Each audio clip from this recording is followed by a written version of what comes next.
بسم الله الرحمن الرحيم. اشتغل دلوقتي موديل 1 2018 differentiation. السؤال الأول بيقول y equal cotan x y double dash of pi over 4. يعني هنجيب السكند ديريفيتيف ونعوض عن الانجل بباي اوفر 4. الفيرست ديريفيتيف باي داش، الكوتان بنيجاتيف كوزيك سكوير اللي احنا قلنا قبل كده المفروض نكتبها كوزيك اكس اول باور 2 عشان واحنا بنشتغل الواي دبل داش نعرف انها حالة باور.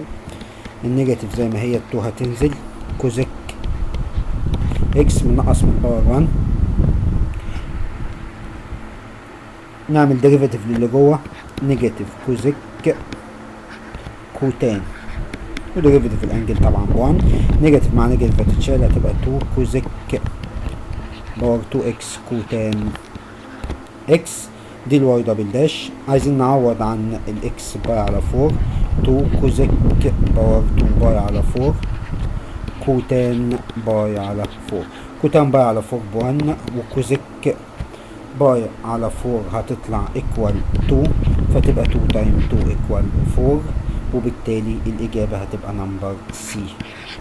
السؤال التاني x باور 2 بلس y باور 2 ايكوال 1، دي واي باي دي اكس او واي داش ايكوال كام؟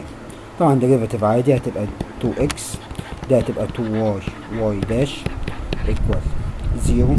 هنعمل ديفايد 2 فال2 هتتشال تبقى x بلس y واي داش ايكوال 0، يعني واي داش هتطلع نيجاتيف اكس اوفر واي، فالإجابة هتبقى نمبر دي. السؤال التالت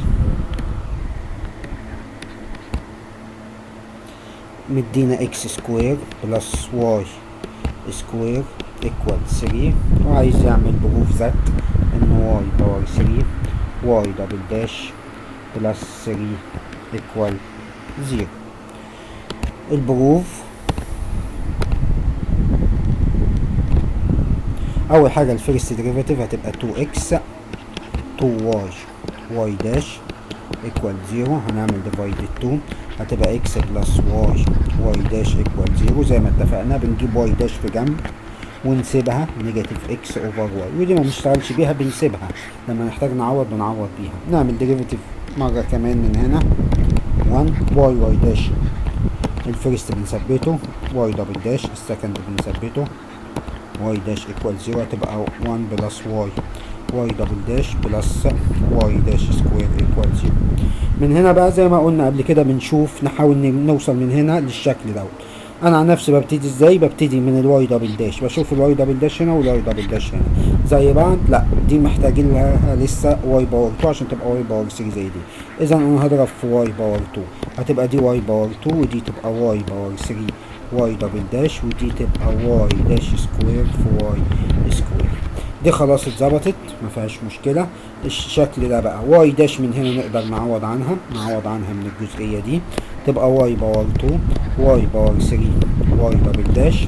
واي داش هنعوض عنها بنيجاتيف اكس اوفر واي اول باور 2 في واي باور 2 ايكوال 0. دول لما نضربهم واي باور 2 واي باور 3 واي دبل داش، النيجاتيف بتتشال وتبقى اكس باور 2 والواي باور 2 بتتشال مع واي باور 2.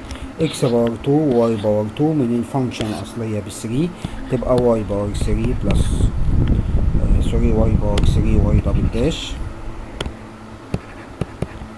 بلس 3 ايكوال 0. كده وصلنا للي مطلوب. السؤال اللي بعده السؤال نمبر 4.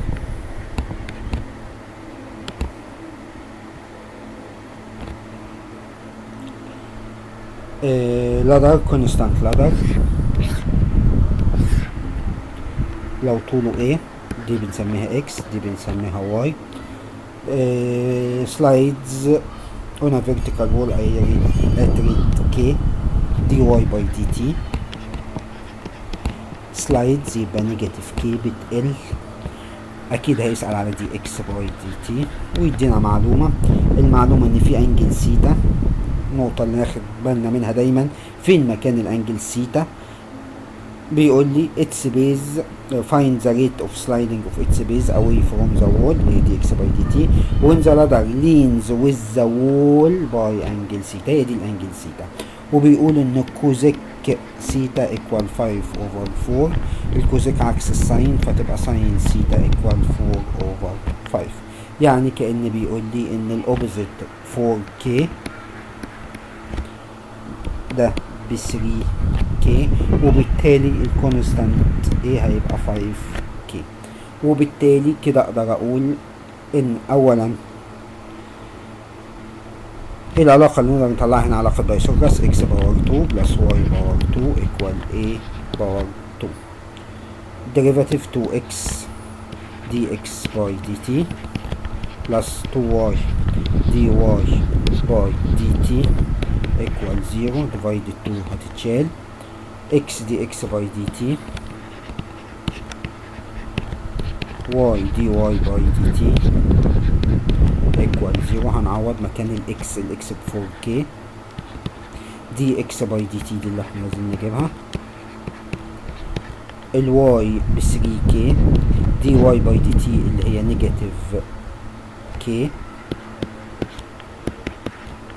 هنا هتتشال. كان ممكن نستخدم رمز تاني غير الكي لان هو مش موجود بدالة الكي، يعني عموما مش هتفرق. ده هتتشال وتبقى 4 dx by dt minus 3k equal 0. يعني dx by dt هتطلع 3k over 4 وبالتالي دي هتبقى الإجابة بتاعتنا. السؤال نمبر 5.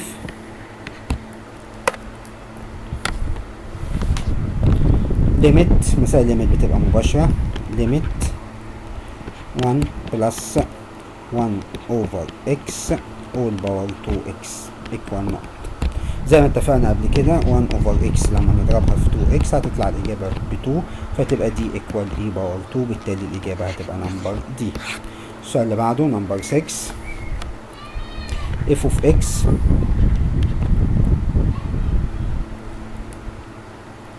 equal e باور 3x f dash of x derivative ال e ب e زي ما هي بس في derivative اللي باور ب 3 فهتطلع طبعا مباشرة جدا فالإجابة هتطلع نمبر B. السؤال اللي بعده نمبر 7. integrate 3x باور 2 بلس 5 over x dx. طيب integrate كل واحدة تعتبر لوحدها.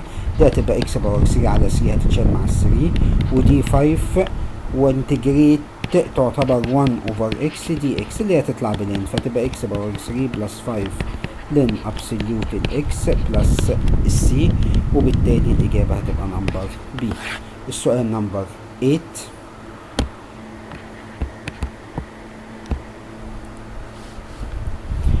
slope of tangent at any point يعني dy by dx equal 1 على 2x minus e ومدينا f of e equal half. ده معناه ان معايا بوينت الاكس ب e والواي بهاف وعايز f of 2e. طيب مادام اداني slope of tangent يبقى انا اقدر اعمل انتجريت عشان اجيب الفانكشن الاصليه. هضرب سي زيرو الاول فتبقى dy equal dx over 2x minus e.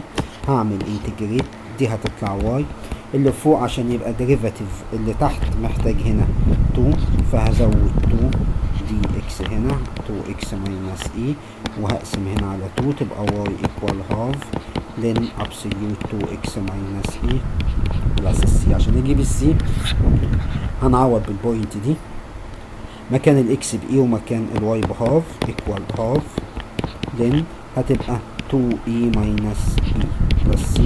2e minus e اللي هي e لين e ب1 فهتبقى half equal half لين e ب1 خلاص هتتشال بلس c يعني السي هتطلع بزيرو يعني الواي بقت half لين absolute 2x minus e. هو مطلوب f of 2e يعني عوض مكان الاكس ب 2e فهتبقى half لين absolute هتبقى 2 في 2e هتبقى 4e minus e يعني هتبقى half لين 3e. ده الإجابة اللي المفروض هنا إن شاء الله. سؤال نمبر 9. function f of x equal x باور 3 بلس 6x بلس 2 increasing on. الحالة دي استخدمها كتير قوي ان لما اجي اجيب اف داش عشان اجيب الانكريز والديكريز. 3x سكوير هتبقى بلس 6 هساويها بالزيرو، هتطلع x باور 2 ايكوال نيجاتيف 2، بالتالي مش هيكون ليها اجابة، وبالتالي انا بشتغل على الار كلها، يا كلها انكريز يا كلها ديكريز. اذا عوضت هنا هلاقيها كلها بوزيتيف، اذا هي كلها انكريز اون ار، ما عنديش اي بوينت ممكن تخرج بره، وبالتالي الاجابه هتبقى نمبر دي. السؤال نمبر 10 كيرف y equal 5x minus a all power 3 plus 4 بيقول has inflection point في inflection at x equal 2. الانفليكشن بيجي من الواي دبل داش، فهجيب واي دبل داش، هجيب الاول واي داش هتبقى 3 5x minus a باور 2 في ديريفاتيف اللي جوه 5 بلس 0، يعني دي هتطلع 15 في 5x minus a باور 2. هعمل الديريفاتيف التاني واي دبل داش، ده هتنزل تبقى 30 في 5x minus a باور 1 في 5، يعني هتطلع 150 في 5x minus a. المفروض بساوي الكلام ده بزيرو واعوض عن قيمة x ب2، لما اساوي ده بزيرو تبقى 5x minus a equal 0، اعوض عن قيمة x ب2 فتبقى 10 minus a equal 0، يعني ال a هتطلع equal 10، وبالتالي الإجابة هتبقى نمبر دي. سؤال نمبر 11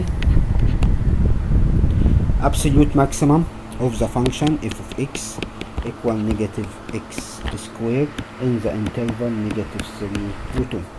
طب الابسوليوت ماكسيمم او الابسوليوت مينيمم بيجي لما نجيب اف داش، اف داش من نيجاتيف 2 اكس هنساويها بزيرو، هتطلع اكس زيرو موجوده جوه الدومين اللي احنا بنشتغل عليه.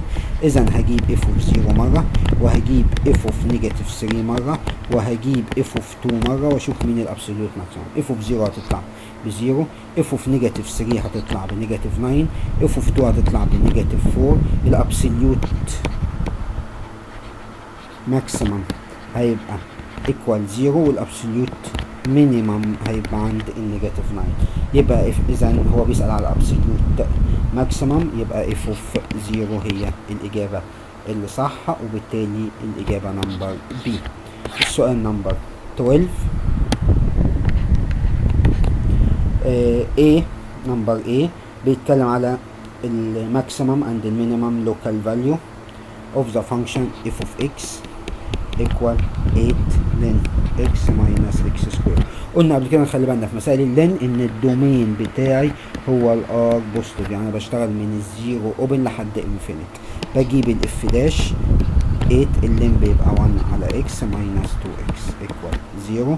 8 على x هتبقى ايكوال لما تروح الناحية التانية 2x نضرب سيزر 2x باور 2 ايكوال 8، يعني x باور 2 ايكوال 4، يعني الاكس المفروض تكون ايكوال بوزيتيف او نيجاتيف 2، بس النيجاتيف هيبقى ريفيوزد عشان مفيش في الدومين حاجة نيجاتيف، يبقى الاكس بقت ب 2. عشان اجيب الفاليو بتاعتي انا بدايتي زيرو والزيرو اوبن، يعني مينفعش نستخدمها، وطلعت انا ال2 هعوض برقم قبل ال2 واعوض برقم بعد ال2، دي هتطلع بوزيتيف يعني انكريز، ودي نيجاتيف يعني ديكريز. هو عايز الابسوليوت ماكسيمم والمينيمم، اذا انا عندي ابسوليوت لوكال ماكسيمم واحده بس عند 0 عند 2 عند الاكس ب 2. طب الاكس ب 2 وارجع اعوض في الفانكشن الاصليه عشان اجيب، فلما اعوض في الفانكشن الاصليه هتبقى 8 لن 2 ماينس 4 دي، او ان انا ممكن اكتبها 2 واشوف دي بالكالكوليتر ابروكسيميتد ايكوال كام، هتطلع تقريبا 1.55. يبقى انا ما عنديش غير لوكال ماكسيمم، ما عنديش لوكال مينيمم. السؤال اللي بعده اللي هو نمبر بي، ده كان ايه؟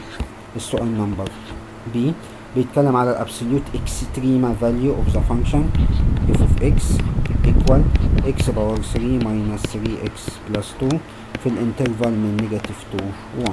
اولا اف داش من هنا هتبقى 3x باور 2 ماينس 3 هساويها بالزيرو، فهتطلع x باور 2 ايكوال 1، يعني x هتطلع بوزيتيف اور نيجاتيف 1. هجيب اوف اوف 1 وهجيب اف اوف نيجاتيف 1 وهجيب الفانكشنز اللي هنا، فهلاقي هنا نيجاتيف 2. اف اوف 1 لما اعوض هتبقى 1 بلس 3 ماينس 2 هتطلع بزيرو. اف اوف نيجاتيف 1 تبقى دي نيجاتيف 1 دي هتبقى 3 بلس 2 5 هتطلع ب 4. اف اوف نيجاتيف 2 تبقى دي نيجاتيف 8 ودي هتبقى دي نيجاتيف 8 ودي نيجاتيف 2 هتبقى 6 بلس 2 8 ونيجاتيف 8 هتبقى بزيرو. تاني اف اوف نيجاتيف 2 هتبقى دي 6 بلس 2 8 ماينس 8 بزيرو. اذا كده ان انا عندي عندي اف اوف 1 ده الابسوليوت مينيمم، وهنا كمان ابسوليوت مينيمم، وهنا ابسوليوت ماكسيمم.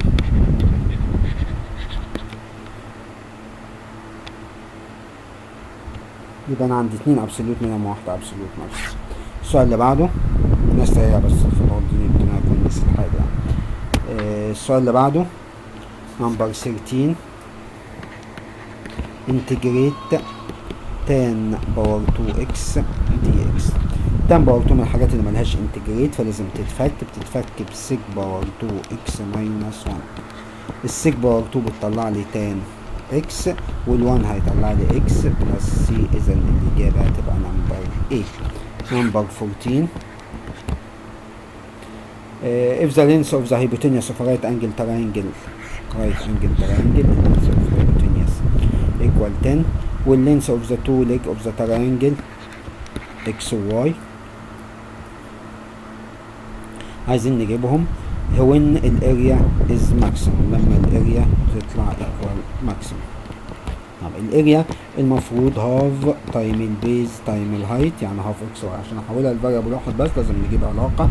العلاقة هنا هتبقى ممكن بايثاغورس اكس باور 2 بلس واي باور 2 equal 100 وبالتالي y هتبقى equal root 100 minus x باور 2. فهتبقى الاريا equal half x في الواي اللي هي 100 minus x باور 2. هبتدي اجيب كده ال a داش الهاف ماليش علاقة بيها خالص. x derivative الروت 2 الروت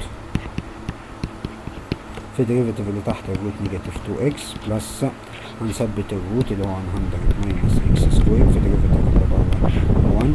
الكلام ده هنسويه بزيرو فهتبقى نيجاتيف دي هتتشال مع دي وتبقى اكس سكوير على روت 100 ماينس اكس سكوير بلس روت 100 ماينس اكس سكوير دي هنسويها بالزيرو ونوديها الناحية التانية تبقى اكس سكوير على الروت 100 ماينس اكس سكوير ايكوال روت 100 ماينس اكس سكوير. هنضرب سيزر تبقى 100 ماينس اكس سكوير ايكوال اكس سكوير يبقى 2 اكس سكوير ايكوال 100 يبقى اكس سكوير ايكوال 50 يعني الاكس ايكوال 5 روت 2.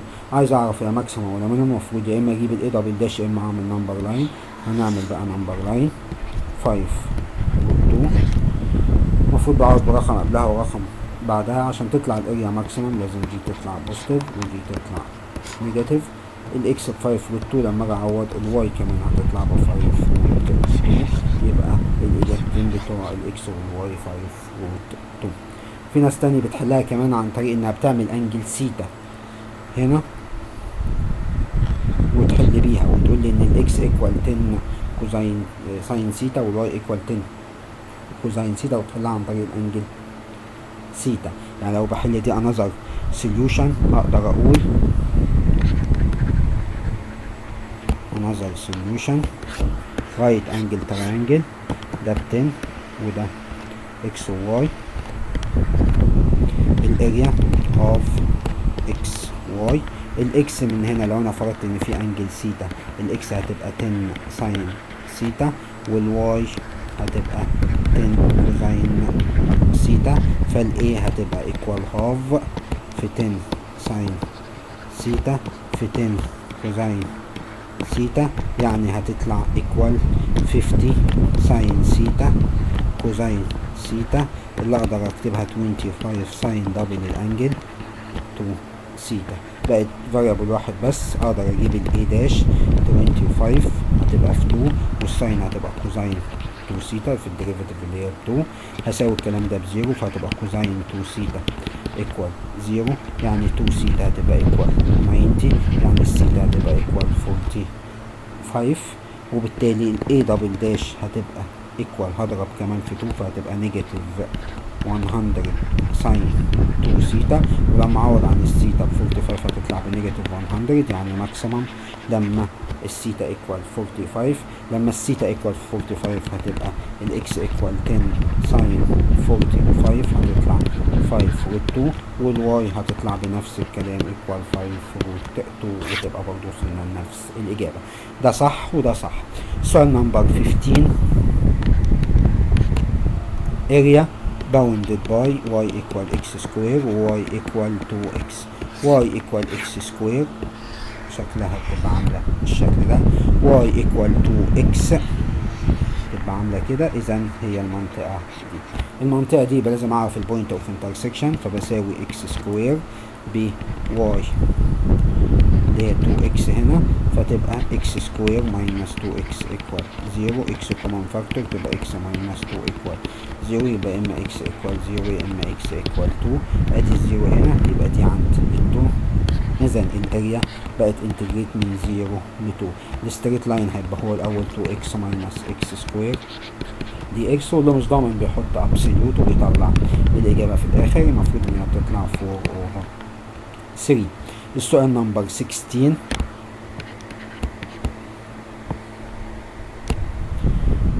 انتجريت من نيجاتيف 2 ل 3 اف اوف اكس ايكوال 12. دي بنشتغلها على النمبر لاين من نيجاتيف 2 لحد 3. بيقول لي ان الاريا هنا او الاجابه هنا ب 12، ومن نيجاتيف 2 ل 5 لحد 5 ايكوال 16، وطالب من 3 ل 5 بكام؟ طبعا المفروض كده تبقى الحته دي ب 4. اذا الاجابه هتبقى 4 اللي هي نمبر سي. السؤال اللي بعده اللي هو نمبر 17. عايز الفوليوم ما بين y equal x و y equal half x square about x axis. طيب انا برضو برسم y equal x ده straight line معدي على الاوريجن بوينت بالشكل ده، y equal half x square معدي بالشكل ده. اذا احنا عايزين الجزء ده لما يحصل له فوليوم. البوينت اوف انترسكشن هساوي x equal half x square، يبقى half x square minus x equal 0. x common factor تبقى half x minus 1 equal 0، يبقى يا اما x equal 0 يا اما x equal 2، يبقى دي من 0 ودي هنا هتبقى عند ال 2. الفوليوم equal باي انتجريت من 0 ل 2. الستريت لاين اللي هو x هتبقى باور 2 ماينس هتبقى دي كوارتر x باور 4 دي x. هعمل دي انتجريت، المفروض الإجابة هتطلع 16 over 15 باي. خلي بالنا لازم تعمل خطوة الانتجريت ولازم تعمل خطوة التعويض، وبعد كده تتأكد بالكالكوليتر ان هي طالعة فعلا مظبوط، لكن لازم تعمل خطوة الانتجريت. السؤال الأخير نمبر 18. متعودين عليه ان بيبقى نوعين من الانتجريت، واحد سبستيتيوشن واحد باي بارتس.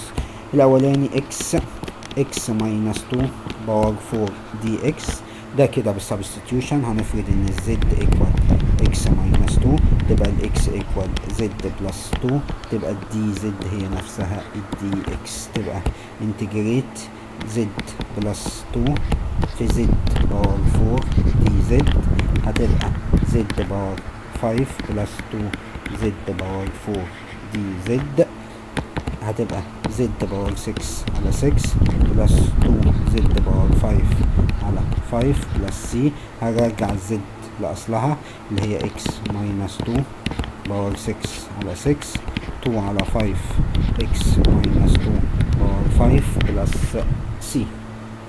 السؤال التاني اللي هو نمبر بي انتجريت x باور 3 e باور x باور 2 دي x، زي ما دي باي بارتس u هناخد اكس باور 2 بس، وهنسيب اكس تروح مع دي في الدي في اكس اي باور اكس باور 2 عشان الاقي ديريفاتيف اللي هو هنا محتاج 2، فهضرب في هاف.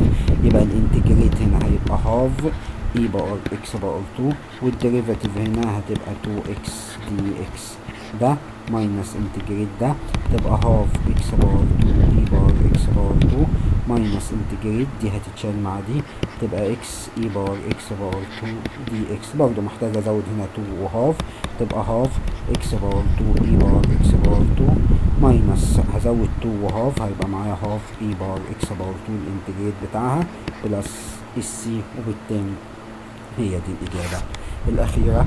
والسلام عليكم ورحمة الله وبركاته.